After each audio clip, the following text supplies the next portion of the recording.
Si tuviéramos que ponerle un título a lo que nos ofrece la palabra de Dios en este domingo, ese título podría ser Elogio de la debilidad. El elogio de la debilidad. Fíjense, en la primera lectura es Ezequiel, que debe afrontar a un pueblo rebelde que está en el destierro. Allí lo manda Dios. En la segunda es un Pablo que habla de esa espina que lleva clavada en su carne, ¿no? Una fragilidad que lo hace sufrir.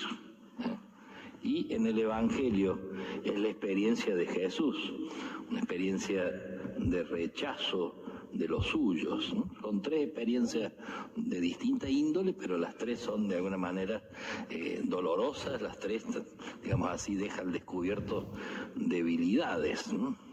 Fíjense, veamos cada una de estas realidades. Ezequiel, a quien algún autor lo llama el párroco de los exiliados. El pueblo de Israel ha sido exiliado en Babilonia, vive en el destierro, por lo tanto, en una situación dolorosa, por momentos de rebeldía,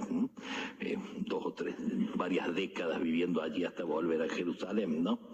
Entonces Ezequiel, este párroco de los exiliados, diríamos así, que es enviado justamente a abrir brechas en corazones endurecidos, ¿no? Se le va a tener que ver con hijos, digamos, testarudos, ¿no? Y a la vez lo hace, él lo siente así, ¿no? Con una palabra débil, con una palabra desarmada, ¿no? Con una palabra pobre, digamos así, ¿no? Interesante, a veces uno tiene esa misma sensación, ¿no? O sea, a veces en nuestras misiones, en la transmisión de la fe, de las cosas de familia, ¿no? Muchas veces hay esta sensación de que nuestra palabra no alcanza o es débil o no tiene la fuerza de convicción que uno desearía, digamos, ¿no? Entonces se sufre, ¿no? Se sufre tocar el límite, ¿no? Interesante, la lectura de Ezequiel omite el último versículo, que es lo que Dios le contesta, digamos así, es la respuesta de Dios a este desánimo de Ezequiel. Le dice, tú no les tengas miedo, no tengas miedo de sus palabras si te contradicen y te desprecian, si te ves sentado sobre escorpiones, una imagen, ¿no? Estar sentado sobre escorpiones o rodeado víbora, qué sé yo, que uno piense lo que le dé más miedo, ¿está? Es decir, el Señor lo anima, el Señor le previene ante el peligro, le previene de no apagar la palabra antes incluso de pronunciarla. Esta sería la tentación. Dada la realidad que me espera, entonces, digamos, finalmente no largo el mensaje, no hablo, digamos así, ¿no? Es como si pudiera decir él, y nosotros a veces también, muchas veces, ¿para qué hablar si no me entienden? ¿Tá? Si no me van a entender. Muchas veces son estas experiencias de micro frustraciones, diríamos así, que sufrimos ante las respuestas escépticas, incluso a veces agresivas, de parte de aquellos que queremos y que deseamos ayudar, ¿no? Y eso hace sufrir, ¿no? Como puede pensar las distintas situaciones de familia, de trabajo, de apostolado, ¿no? O sea, muchas veces respuestas que están lejos de lo que uno desearía o de lo que uno cree que le haría bien al otro, ¿no? Casi con convicción, pero a veces sufrimos que del otro lado la respuesta es ingrata o no es la que desearíamos. Por otra parte, y casi para colmo, Dios no garantiza el éxito, ¿no? Se debe pronunciar la palabra, se debe anunciar, se haga caso o no se haga caso.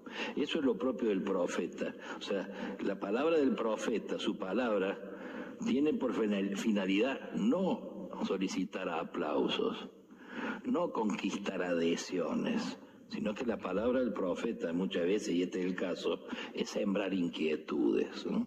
La palabra del profeta chuza, hiere, interpela, te pone en situación difícil. La palabra del profeta no es decir lo que les gusta escuchar a los otros, ¿no? Sino que tendrá que ser fiel en su anuncio al mensaje recibido, que a veces gratifica, pero otras veces duele, ¿no? Y entonces cuesta, ¿no? Fíjense, el Quijote le decía a Sancho, algo que hay que entenderlo bien, le decía, Sancho, aquel te quiere que te hace llorar. O sea, a veces los que más te quieren son también los que te hacen llorar, no en el sentido sádico, ¿no? Sino es porque te dicen la verdad, porque cuando ven nuestras fragilidades no te adulan, aún a riesgo de que te deje de apreciar el otro por un tiempito. Pero es el que nos quiere es el que nos dice cosas, aunque a veces nos duele, digamos así.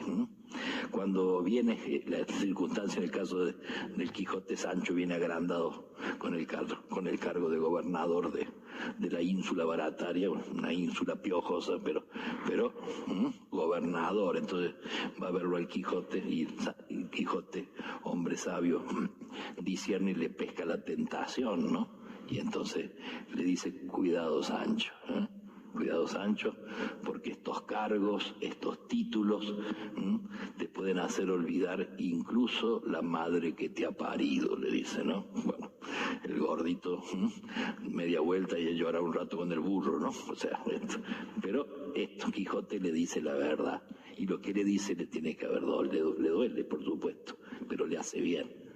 Al principio habrá despotricado contra el Quijote, pero después habrá dicho, y tiene razón. Y hay veces que hay verdades nuestras que hemos recibido, dado que después, en el tiempo, uno se da cuenta que nos dolió, quizás nos distanciamos del que nos dijo verdades, pero a la larga uno termina finalmente por agradecerlo, ¿no? Porque nos hizo bien, ¿no? Y después está el caso de Pablo, la experiencia de debilidad, que viene en este caso no de afuera. Pablo tuvo muchas contradicciones de afuera.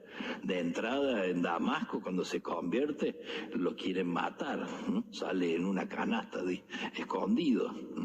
Pablo sufre naufragios, lapidaciones, flagelaciones, es dado por muerto varias veces en su ministerio. O sea, de afuera ha ligado por todos lados. Sin embargo, en este caso, y lo que más lo hace sufrir, es una debilidad que no viene de afuera, como en el caso de Ezequiel, por ejemplo, que es lo que recién escuchamos de este pueblo infiel, sino que su dolor, su debilidad viene de su interior, de su corazón.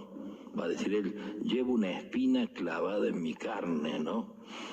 Le he pedido a Dios varias veces que me libre y no me ha librado, diciéndome, en la debilidad se muestra la gracia, te basta mi gracia, ¿no? Pero esto, y dice ahí Pablo, ¿no? Esta lucha con Satanás que me apalea, ¿no? O sea, algo había en el corazón de Pablo que ciertamente lo hacía sufrir, ¿no? Y que seguramente le acompañó durante su vida.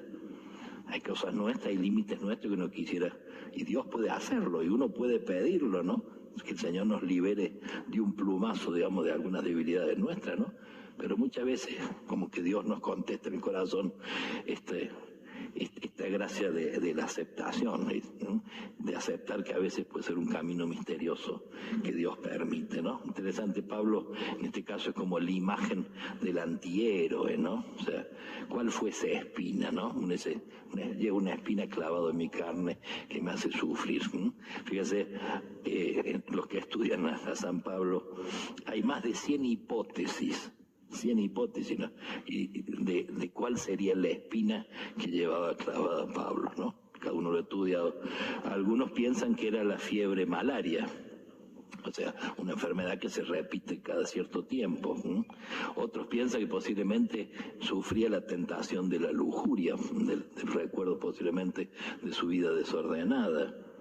Otros piensan que era en cuestión de la vista, porque algunos dicen que cuántas veces la gente me daría en sus ojos, y otros han estudiado sus escritos y dicen que la letra de Pablo cada vez es más grande, lo cual es propio cuando perdemos la vista. Empezamos a escribir con letras más grandotas, digamos así, ¿no? Otros piensan, algunos estudian en la psicología de Pablo, a pesar de su fuerza, a pesar de ir para adelante, a pesar de esa agresividad apostólica tremenda, misionera, algunos estudiosos advierten en él una tendencia a la tristeza, curioso, ¿no? Una tendencia a cierta depresión. Y posible esa bravuconada también psicológicamente es un modo de hacerle contra a esa tendencia, en fin. Pero en realidad es una indiscreción intentar un diagnóstico descifrar cuál era aquello que lo hacía sufrir. Lo que aquí importa, lo que sí nos interesa es ver cómo resuelve su crisis interior, ¿no? ¿Qué hace con esta fragilidad? O sea, Pablo a su debilidad, primero no la enmascara, no la minimiza, ni tampoco se complace de ella, ¿no?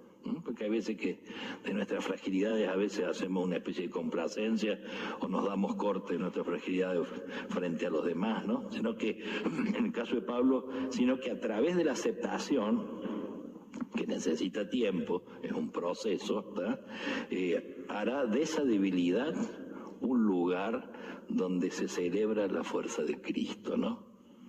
Le he pedido y me ha dicho, te basta mi gracia. Le he pedido muchas veces que me libere y el Señor me ha contestado, te basta mi gracia, ¿no? San Pablo va a decir entonces después, me glorío en mis debilidades, porque cuando soy débil, entonces soy fuerte. En realidad es cuando soy débil, se manifiesta muchas veces la fortaleza de Dios en nosotros, ¿no? Esto lo veíamos los otros días en la imagen de la barquita en el lago, ¿no? O sea, una barquita requete frágil, que ciertamente la tormenta fácilmente la puede hundir, pero si esa debilidad está cuidada por el Señor, si lo subimos al Señor a la barca de nuestra vida, digamos, no naufragamos, ¿no? Interesante como muchas veces los momentos más fecundos de nuestra vida posiblemente han sido los momentos donde nos hemos sentido más débiles, posiblemente. Así como cuando nos hemos sentido muy fuertes, muy seguros, capaz que hemos tenido unas buenas patinadas, digamos, ¿no?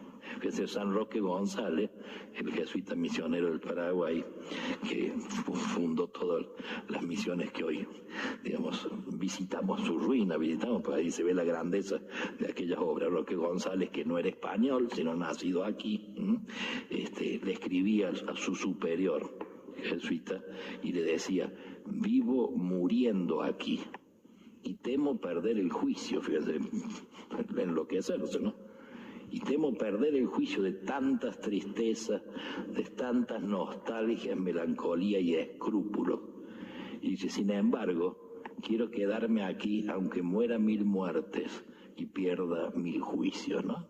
Diciéndole, cuento esto para que rece, ¿no? Para que me saque de acá, ¿no? O sea, y cuando uno ve la actividad y lo que fue la vida de Roque González, bueno, decir, lo último que uno pensaría que era un hombre, digamos, mojigato, temeroso, escrupuloso, ¿no? Sino era realmente una fuerza tremenda, ¿no? Pero bueno, posiblemente esto, en su debilidad se muestra la fuerza del Señor, ¿no? Interesante, es medio paradójico, ¿no? Parece casi, no parece, de alguna manera es contradictorio, ¿no?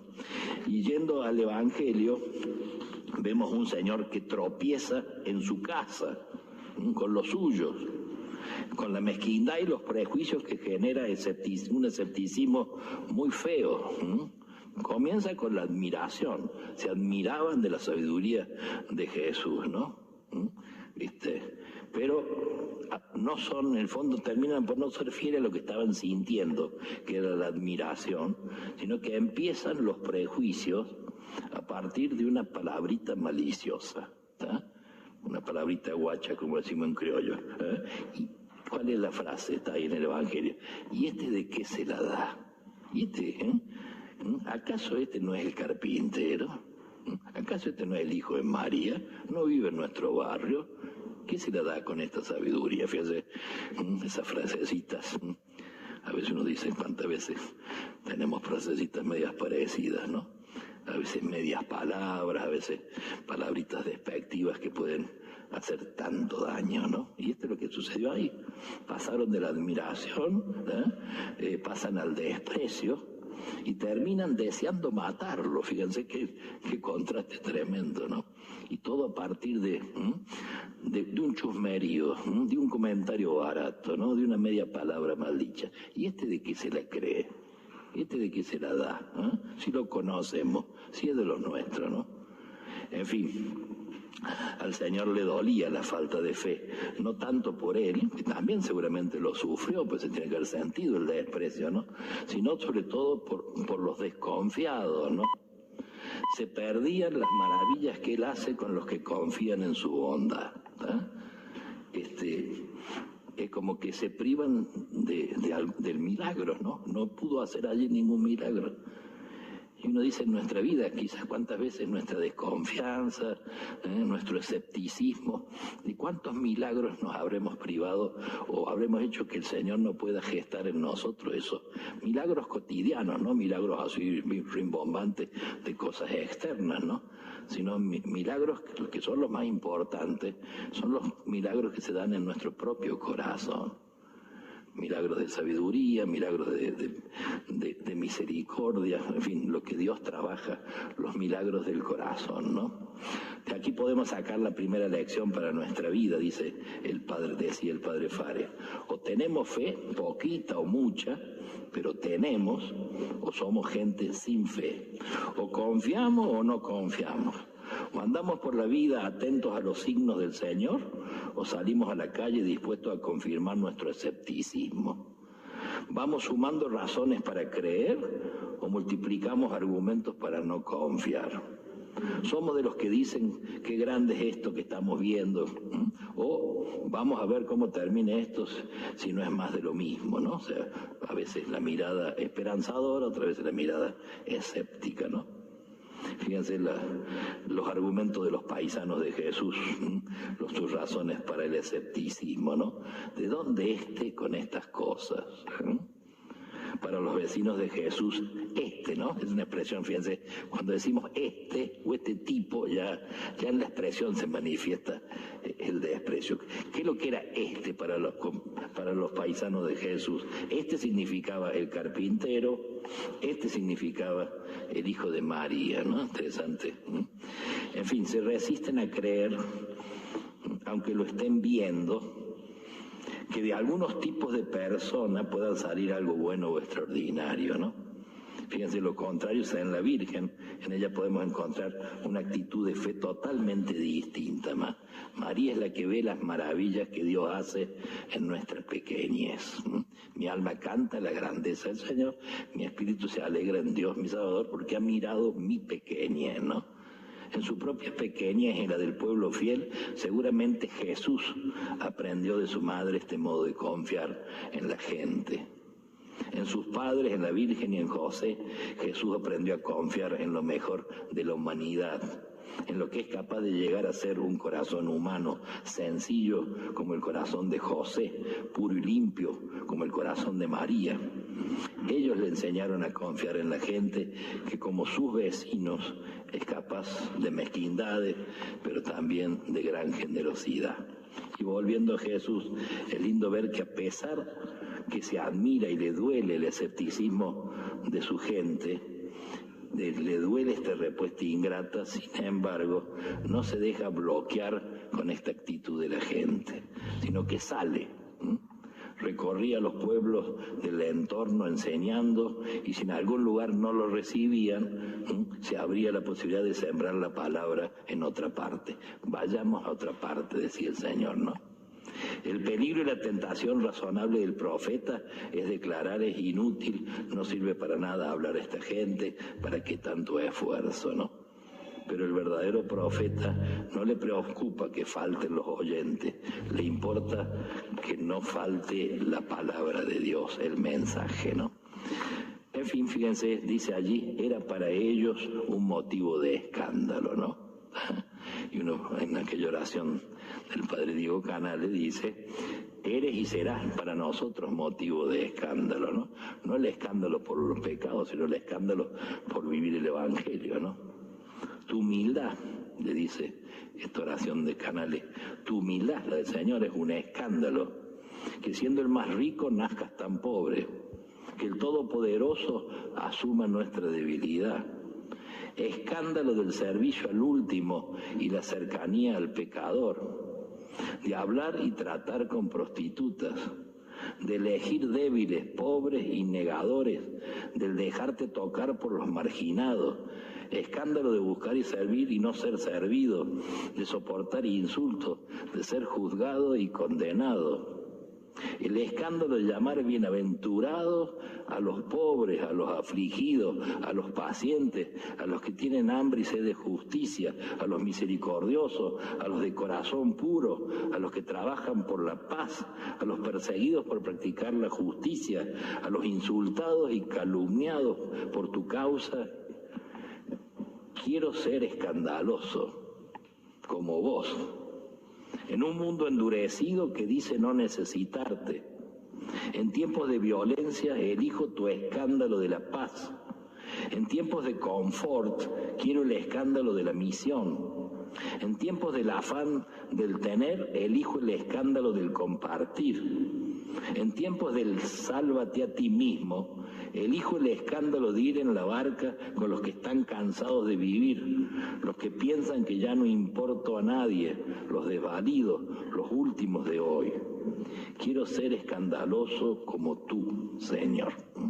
Pedimos también esta gracia, que el Señor hoy día nos ayude a revisar con mucha confianza, ¿no?, nuestras fragilidades, ¿no?, este elogio de la debilidad, que todo, por un lado por otro, cada uno sería bueno ponerle nombre. ¿Cuál es esa debilidad? ¿Cuál es eso que me hace sufrir? ¿Cuál es esa espina que llevamos clavada en el corazón? Que a veces, muchas veces justamente a partir de ella somos sanadores heridos, dice, no somos sanadores, pero muchas veces nuestra fecundidad es desde nuestra propia herida, ¿no? De hecho, Cristo se fue al cielo llagado, ¿no? Es un gran, un hermoso herido, le llaman por allí, ¿no? Así que que el Señor nos conceda esta gracia en esta enseñanza linda de este domingo, que la Virgen nos dé esta sabiduría, que así sea.